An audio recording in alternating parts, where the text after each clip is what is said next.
የማህጸን በር ካንሰር ዋነኛው መንስኤ የግብረ ስጋ ግንኙነት ነው? ምልክቶቹስ ምን ምን ናቸው? መከላከያ መንገዶቹንስ እንዴት እናውቃለን? እንዴትስ እንከላከለዋለን? የማህጸን በር ካንሰር ክትባት አለው? የምርመራ ሂደቱስ ምን ይመስላል የሚለውን በዝርዝር እናያለን። እስከ ቪዲዮ መጨረሻ አብራችሁን ቆዩ። ሰላም ጤና ይስጥልን ውድ የቻናላችን ቤተሰቦች እንደምንሰነበታችሁ። ዛሬ በሀገራችን ኢትዮጵያ በሴቶች ላይ ከሚከሰቱ የካንሰር አይነቶች በሁለተኛ ደረጃ ላይ ስለሚገኘውና በየቀኑ የብዙ እናቶችንና እህቶቻችንን ሕይወት ስለሚቀጥፈው ስለ ማህጸን በር ካንሰር ወይም ሰርቫይካል ካንሰር በዝርዝር እንነጋገራለን። ብዙዎቻችን በሽታው እስከሚጠናና ምልክት ማሳየት እስከሚጀምር ድረስ ወደ ሕክምና አንሄድም። ነገር ግን ይህ ካንሰር አስቀድሞ ከተደረሰበት 100% መዳን የሚቻልበት መንገድ አለው። ዛሬ መንስኤዎቹን፣ ምልክቶችንና በሀገራችን ሁኔታ እንዴት መከላከል እንደምንችል እናያለን። አንደኛውና የመጀመሪያው የማህጸን በር ካንሰር ምንድን ነው? ምን ማለት ነው? የሚለውን እናያለን። መንስኤውስ ምን ሊሆን ይችላል? የማህጸን በር ካንሰር የሚከሰተው በማህጸን መግቢያ አካባቢ ያሉ ሴሎች ያለ ቁጥጥር ሲራቡ ነው። ዋነኛው መንስኤ ኤችፒቪ ወይም ሂውማን ፓፒሎማ ቫይረስ የተባለ ቫይረስ ነው። ይህ ቫይረስ በግብረ ስጋ ግንኙነት አማካኝነት የሚተላለፍ ሲሆን በአብዛኛው የሰውነታችን የመከላከል አቅም ቫይረሱን ያጠፋዋል። ነገር ግን ቫይረሱ በሰውነታችን ውስጥ ለረጅም ጊዜ ከቆየ ወደ ካንሰርነት ሊቀየር ይችላል ማለት ነው። ተጋላጭነትን የሚጨምሩ ነገሮች ምን ናቸው? በለጋ ዕድሜ ወይም ከ18 ዓመት በፊት የግብረ ስጋ ግንኙነት መጀመር ዋነኛው አጋላጭ ምክንያት ነው። ሌላኛው ደግሞ ተደጋጋሚ የወሊድ ታሪክ ወይም ብዙ መውለድ ማለት ነው። ሌላኛው ከአንድ በላይ የፍቅር አጋር መኖር። ሌላኛው ሲጋራ ማጨስና የሰውነት በሽታ መከላከል አቅም መዳከም፣ ለምሳሌ በኤችአይቪ ኤድስ ምክንያት ማለት ነው። ሁለተኛው ርዕሳችን ደግሞ ምልክቶቹ ምንድናቸው ነው። የማህጸን በር ካንሰር መጥፎ ባህሪው በመጀመሪያ ደረጃ ላይ ምንም አይነት ህመም ወይም ምልክት አያሳይም። ምልክቶቹ መታየት የጀመሩት ካንሰሩ ተሰራጭቷል ማለት ሊሆን ይችላል። ዋና ዋናውን ምልክቶቹ ደግሞ እንደሚከተሉት ቀርበዋል። አንደኛ፣ ያልተለመደ የደም መፍሰስ ነው። የወር አበባ መጥቶ ከሄደ በኋላ በግንኙነት ወቅት ወይም ከግንኙነት በኋላ የሚከሰት ደም መፍሰስ ማለት ነው። ሁለተኛው፣ ከማረጥ በኋላ የሚመጣ ደም ነው። አንዲት እናት የወር አበባ ከቆየች በኋላ ድንገት ደም ካያት በአስቸኳይ መታየት አለባት። ሶስተኛው፣ መጥፎ ሽታ ያለው ፈሳሽ መኖር ነው። ከማህጸን በር የሚወጣ ቀጭን መጥፎ ሽታ ያለው ወይም ደም የቀላቀለ ፈሳሽ ካለ ማለት ነው። አራተኛው፣ የወገብና የዳሌ ህመም ሲኖር። ካንሰሩ ወደ ሌሎች የሰውነት ክፍሎች ሲሰራጭ ከፍተኛ የወገብና የሽንት መቆጣጠር ችግር ሊያመጣ ይችላል። መከላከያ መንገዶቹ ምን ናቸው የሚለውን ስናይ እንደ ኢትዮጵያ አኗኗር ወይም እንደ ኢትዮጵያ ነባራዊ ሁኔታ ማለት ነው። በሀገራችን ያለውን ነባራዊ ሁኔታ ግምት ውስጥ በማስገባት እነዚህን 3 ዋና ዋና መንገዶች መከተል ይገባናል። አንደኛ፣ የኤችፒቪ ክትባት ለታዳጊ ሴቶች። በኢትዮጵያ መንግስት እድሜያቸው ከ9 እስከ 14 ዓመት ለሆኑ ሴት ልጆች ክትባቱን በነጻ እየሰጠ ይገኛል። ይህ ክትባት ቫይረሱ ወደ ሰውነት ሳይገባ አስቀድሞ የሚከላከል በመሆኑ ወላጆች ልጆቻችሁን በማስከተብ ከካንሰር ነጻ የሆነ ትውልድ መፍጠር ትችላላችሁ። ሁለተኛ፣ ቅድመ ካንሰር ምርመራ ማድረግ። ይህ በጣም ወሳኝ ነጥብ ነው።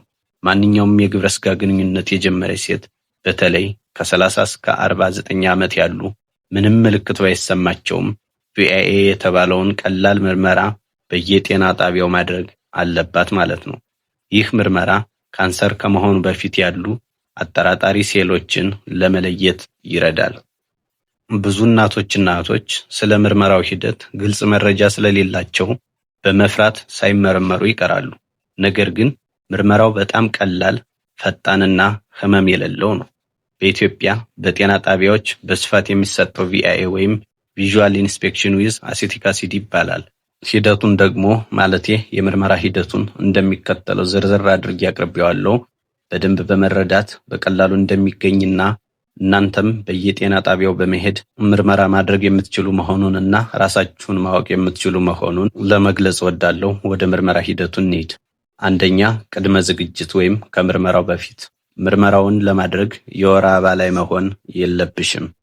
ምርመራው ከመደረጉ ከ2 ቀን ወይም 48 ሰዓታት በፊት የግብረ ስጋ ግንኙነት ማድረግም የለብሽም።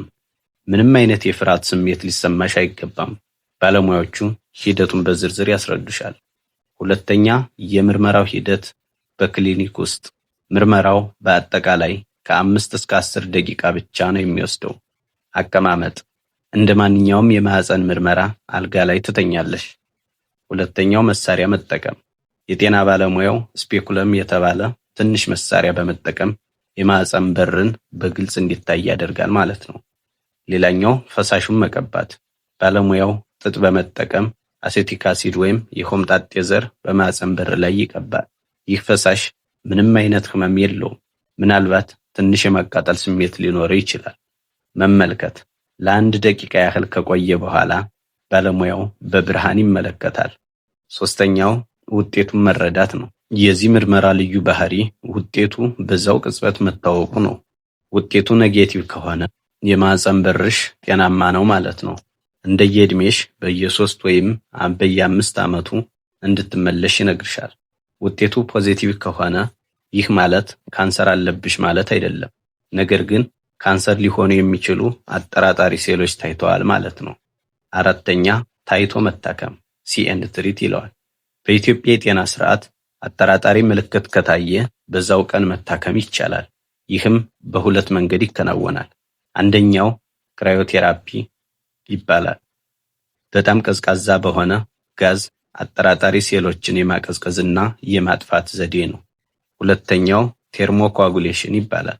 በሙቀት አማካኝነት አጠራጣሪ ሴሎችን የማቃጠል ዘዴ ነው። ሁለቱም ዘዴዎች ቀላልና ማደንዘዣ የማይፈልጉ ናቸው። ከታከምሽ በኋላ በዛው ቀን ወደ ቤትሽ መመለስ ትችያለሽ ማለት ነው። ይህ ምርመራ የሚደረገው በሽታው ሳይመጣ ለመከላከል እንጂ በሽታው ከጸና በኋላ አይደለም። ስለዚህ ጤነኛ ነኝ ብሎ መዘናጋት ሳይሆን ጤነኝነትን ለማረጋገጥ መሄድ ይገባል።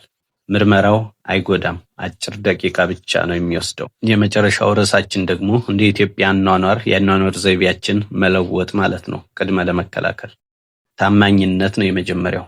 ከአንድ አጋር ጋር ብቻ መወሰን ለቫይረሱ የመጋለጥ እድልን ይቀንሳል። ሁለተኛው አመጋገብ፣ የተመጣጠነ ምግብ ወይም አትክልትና ፍራፍሬ መመገብ የሰውነትን በሽታ የመከላከል አቅም ይጨምራል ማለት ነው። ሶስተኛው ሲጋራ አለማጨስ። ሲጋራ የሚያጨሱ ሴቶች ለዚህ ካንሰር የመጋለጥ እድላቸው በ2 እጥፍ ይጨምራል። የማህፀን በር ካንሰር ዝምተኛ ገዳይ ነው። ነገር ግን አስቀድመን ካወቅነውና ልጆቻችንን ካስከተብን ልናሸንፈው እንችላለን። እናቶችና እህቶች ሆይ የደም መፍሰስ ወይም ህመም እስኪመጣ አትጠብቁ። ዛሬውኑ በአቅራቢያችሁ በሚገኝ ጤና ጣቢያ በመሄድ የቅድመ ካንሰር ምርመራ አድርጉ። ይህ መረጃ ለሌሎች እንዲደርስ ቪዲዮውን ሼር ማድረጋችሁን አትርሱ። ለጤናችሁ ጥንቃቄ አድርጉ።